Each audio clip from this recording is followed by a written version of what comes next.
उत्तराखंड में मूल निवास प्रमाण पत्र और सशक्त भू कानून को लेकर बड़ा आंदोलन शुरू हो गया है। लंबे अंतराल के बाद उत्तराखंड के लोग बड़े स्तर पर आंदोलित हैं। ये आंदोलन मूल निवास स्वाभिमान महारैली के नाम से किया जा रहा है। राजधानी देहरादून में विभिन्न राजनीतिक और सामाजिक संगठनों के लोग एकत्र होकर इस आंदोलन को मजबूत बनाने की कवायद में जुटे हैं। सीएम आवास का घेराव कर सभी संगठनों ने मांग की है कि 1950 के मूल निवास को लागू किया जाए। मूल निवास के साथ ही तमाम सामाजिक संगठनों की मांग है कि प्रदेश में सशक्त भू कानून भी लागू हो। लोगों में गुस्सा इस बात पर है कि सशक्त भू कानून नहीं होने की वजह से राज्य की जमीन को राज्य से बाहर के लोग बड़े पैमाने पर खरीद रहे हैं और राज्य के संसाधन पर बाहरी लोग हावी हो रहे हैं, जबकि यहाँ के मूल निवासी और भूमिधर अब भूमिहीन हो रहे हैं। इसके साथ साथ सरकारी नौकरियों में भी उत्तराखंड के मूल निवासी राज्य बनाने का लाभ नहीं उठा पा रहे हैं। इसका असर पर्वतीय राज्य की संस्कृति, परंपरा, अस्मिता और पहचान पर पड़ रहा है।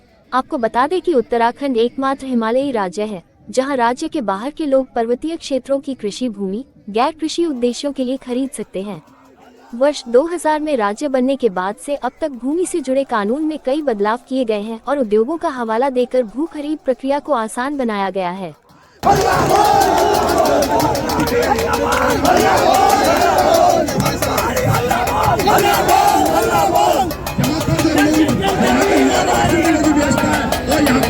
जब निर्णय लेना है तो एक व्यक्ति लेता है और वो निर्णय लेने वाले विजय बहुगुणा थे और विजय बहुगुणा आज की तारीख में भाजपा में है। उनसे सवाल किया जाना चाहिए कि आपने उत्तराखंड को नुकसान पहुंचाने वाला ये निर्णय क्यों लिया। निर्णय एक व्यक्ति लेता है, बाकी उसका अनुसरण करते हैं। आज दलगत राजनीति से ऊपर उठकर बात करने की जरूरत है। किसने क्या किया वो भूत का विषय हो गया, लेकिन अब आगे का रास्ता हमें अपने युवाओं के लिए, अपने लड़कों के लिए प्रशस्त करना है। उसके लिए हमें एकजुट रहना होगा। पूरी नहीं करते। क्या इस साल बाद याद क्यों आई आप लोग को मूल निवास भू कानून की? क्या आप अपनी राजनीति तलाश रहे हैं इसमें? देखिए, ये जनता का आंदोलन है। जनता के नेतृत्व में इस आंदोलन को किया जा रहा है। ये किसी व्यक्ति विशेष का आंदोलन नहीं है, न किसी राजनीतिक दल का आंदोलन है, न किसी सामाजिक संगठन का आंदोलन है। जनता इस लड़ाई को लड़ रही है और जनता समझ चुकी है इतने सालों में, भाजपा हो चाहे कांग्रेस हो, दोनों ही सरकारों ने हमें छला है। और आगे अगर इन्होंने हमारी मूल निवास की मांग पे गौर नहीं किया तो जनता को खा भी देखिए, आज आप जो जनसमूह देख रहे हैं, जो जनता की ताकत आप लोग देख रहे हैं, इसने एहसास करा दिया है हम उत्तराखंड के मूल निवासी अपने हक के लिए, अपने अधिकार के लिए, अपने स्वाभिमान के लिए मरते दम तक, अंतिम सांस तक लड़ते रहेंगे। आज इस महासमूह ने दिखा दिया है। मैं ये कहना चाहता हूँ, सरकार ने मूल निवास 1950 इस प्रदेश में लागू नहीं किया। उत्तराखंड आंदोलन से भी बड़ा आंदोलन इस प्रदेश में शुरू होगा।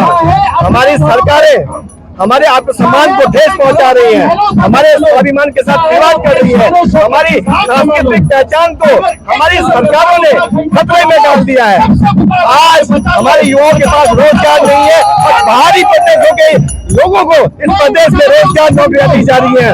हमारी जमीनें कब्जे हो रहे हैं माफिया के। लड़ाई जमीन बचाने की है, अपने जमीन को बचाने की है। मैं आह्वान करना चाहता हूँ उत्तराखंड के लोगों का, आज एक आह्वान हो गया है मूल निवास लड़ाई की, अपनी पहचान की लड़ाई का। इस लड़ाई को घर घर पहुँचाना है, जन जन तक पहुँचाना है। अब तक चलेगी लड़ाई। ये नहीं, हमारे मूल निवास की जब हम उत्तराखंड बना था तभी हमने, जब नित्यानंद स्वामी बने थे तो गवर्नर हमारे बंगाला जी वो थे, तो हमने तभी विरोध करा था इसका कि जो यहाँ की बहुमूल्य किस्ती, यहाँ के लोगों को नहीं मालूम कि उत्तराखंड का कब से होना चाहिए। हमने उस टाइम भी कहा था कि 1950 से हमारा भूमि मूल निवास होना चाहिए और यहाँ पूरे देश लागू होना चाहिए।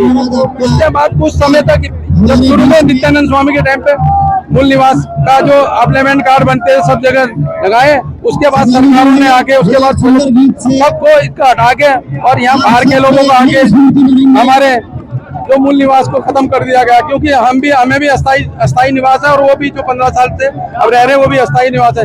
इसलिए हमने सोच में क्योंकि हमने तो शुरू से लड़ाई लड़ी है, क्योंकि हम तो बरेली, मैनपुरी, कई जेलों में रहे, तो हम इसकी लड़ाई आज भी लड़ रहे हैं। इसलिए चाहते हैं कि इससे अच्छा सा उत्तराखंड बने, जो बाहर के लोग आए, आज बड़ी दूर से लोग आए, जो बॉम्बे जो हमारे बाहर के लोग बाहर हैं उन्हें भी इनकी पीड़ा लगी कि हमारे ये तो इसलिए हम सबको कहते हैं कि आओ सब 1950 का यहाँ सरकार को मूल निवास और भूमि 371 धारा लगनी चाहिए, यही मेरा कहना है। निश्चित रूप में आपका बेहतरीन सवाल है और वाजिब सवाल है, यही मैं कहना चाहता हूँ। उत्तराखंड मूवमेंट की जब लड़ाई हुई थी उसमें भी सब लोग लामबंद होकर आए थे, सबने बैनर झंडे डंडे नीचे उतार दिए थे। आज भी वही स्थिति पैदा हो गई है और कहीं ना कहीं कुछ संगठन के जो जिनका आप नाम इशारा जिनकी तरफ है वो इस बात को स्वीकार कर रहे हैं कि हमसे भी गलतियां हुई थी, लेकिन सत्यता यह है कि उतनी गहराई से सामने आके प्रत्यक्ष रूप में चाहे कोई भी पार्टी का दल हो वो नहीं कहेगा। आप ऑफलाइन सत्ता पक्ष से पूछिए, वो भी इसी के पक्ष में है जो आज हम करने जा रहे हैं। ये सारे मुद्दे जिस वक्त राज्य का गठन हुआ उसी वक्त लटका दिए गए, अटका दिए गए, भटका दिए गए। मैंने कहा कि पहली सरकार भारतीय जनता पार्टी की थी, क्यों नहीं हमें स्थायी राजधानी मिली? क्यों हर बार मैनिफेस्टो में लोकायुक्त का जिक्र होता है, हमें लोकायुक्त नहीं मिलता? क्यों हमें मूल निवास और भू कानून नहीं मिलता?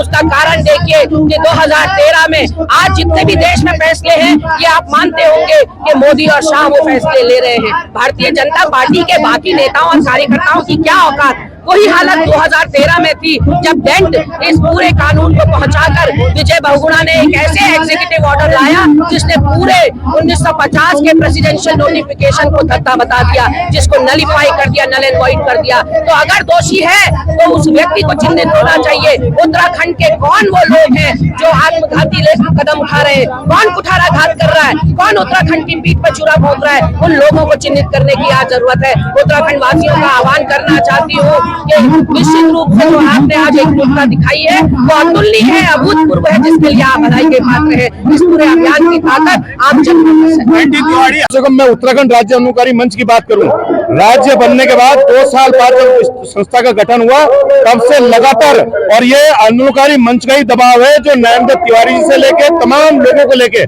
2018 के बाद इसकी मांग इससे ज्यादा हुई है।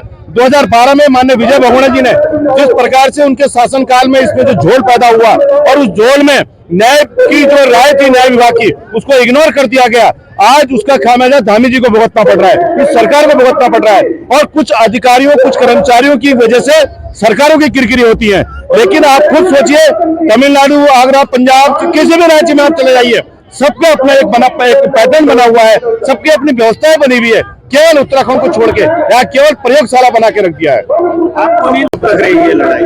देखिए, आपको मालूम है कि इन शहादतों के बाद इस राज्य की परिकल्पना पूरी हुई।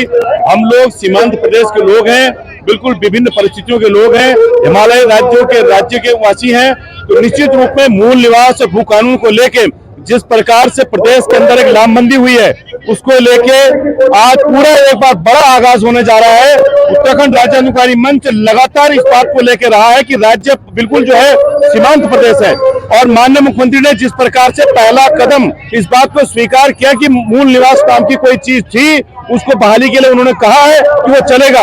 अब अगले कदम की बात सरकार को करनी चाहिए कि प्रत्येक नौनियाल को 1950 से जो भी प्रदेश के अंदर जो राज्य के अंदर रह रहा है उसमें कोई भी धर्म जाति विशेष का उसमें कोई उल्लेख नहीं है, जो भी इस राज्य के सीमा में रह रहा है वो इस राज्य का मूल निवासी है। और सशक्त भू कानून 371 की पैटर्न पे आप उस कानून को तैयार कर सकते हैं जिसमें हमारे मूल अधिकार हो, हमारे सशक्त भू कानून हो, तमाम रोजगार से लेके उद्योग से लेके स्वयं सहायता समूह से लेके तमाम चीजें उसमें जो है लामबंद होती है। ये ताकत है उत्तराखंड वासियों की, ये ताकत है पहाड़ियों की, कि आज एक ज्वलन सरोकार को लेकर यहाँ उत्तराखंड वासी जिस तरह से एकजुट होकर सरकारों की चूल्हे हिलाने के लिए एकत्रित हुए हैं। कांग्रेस पार्टी भी इसमें अपनी आहुति देने के लिए पहुंची है, अपना योगदान देने के लिए पहुंची है। निश्चित रूप से जो हम मांग करते हैं वो हमें दिया नहीं जाता, जो हम नहीं मांगते वो जबरन तानाशाही रवैये के चलते हम पर थोपा जाता है। उत्तराखंड ने कभी यूसीसी नहीं मांगा, उत्तराखंड ने धर्मांतरण कानून, लव जिहाद, लैंड जिहाद कुछ नहीं मांगा। उत्तराखंड ने मांगा तो मूल निवास 1950 और भू कानून। आज जिस तरह से हमारे युवाओं को दर दर की ठोकरें खाने के लिए मजबूर होना पड़ रहा है, आज अग्निवीर योजना के चलते जिस तरह से हमारे युवाओं को आत्महत्या करनी पड़ रही है, आप देखिए 8.8% हमारा बेरोजगारी दर हो गया। आप देखिए एक साल में 872 रेप केस दर्ज हो गए। 2023 और 24 की एनसीआरबी की रिपोर्ट कह रही है महिला अपराध में उत्तराखंड नंबर 1 बन गया है हिमालयी राज्यों में। तो हम जाएं तो जाएं कहाँ? एम्स ऋषिकेश में 600 लोग भर्तोगे बाहरी, क्रिकेट एसोसिएशन में बाहरी लोग भर्तोगे, सचिवालय और विधानसभा में बाहरी लोग भर्तोगे, तो आप कर क्या रहे हैं? सत्तासीन जो है उन्होंने उत्तराखंड की नब्ज नहीं पहचानी। 23 साल का उत्तराखंड हो गया, न स्थायी राजधानी मिली, न लोकायुक्त मिला, न मूल निवास मिला, न भू कानून मिला। आज हमारी कतरा कतरा भूमि जिस तरह से भू माफियाओं के कब्जे में है, जिस तरह से हमारे संसाधनों पर हमारा अधिकार नहीं है, हमारा जल जंगल जमीन उस पर एकाधिकार उत्तराखंडियों का होना चाहिए था। यहाँ उत्पादित होने वाली बिजली 12% केवल बिजली हमें मिलती है, बाकी सारी बिजली बाहरी प्रदेशों को। ये मामले क्यों नहीं सुलझाती सरकारें? प्रचंड बहुमत है, ट्रिपल इंजन है, और ऊपर से तुर्रा देखिए कि आज उत्तराखंड दो फाड़ में दिखाई पड़ रहा है। एक तरफ 50 से ज्यादा सामाजिक और राजनीतिक संगठन है, दूसरी तरफ भारतीय जनता पार्टी मोदी हूना अभियान लॉन्च कर रही है। आप साबित क्या करना चाहते हैं? आप इस मुहिम को डेंट पहुंचाना चाहते हैं। ये एक सुनियोजित षड्यंत्र के तहत, रणनीति के तहत किया गया है कि आज ही का दिन आपने चुना। आज सारा उत्तराखंड एक तरफ और भारतीय जनता पार्टी एक तरफ दिखाई पड़ रही है। 10 साल तक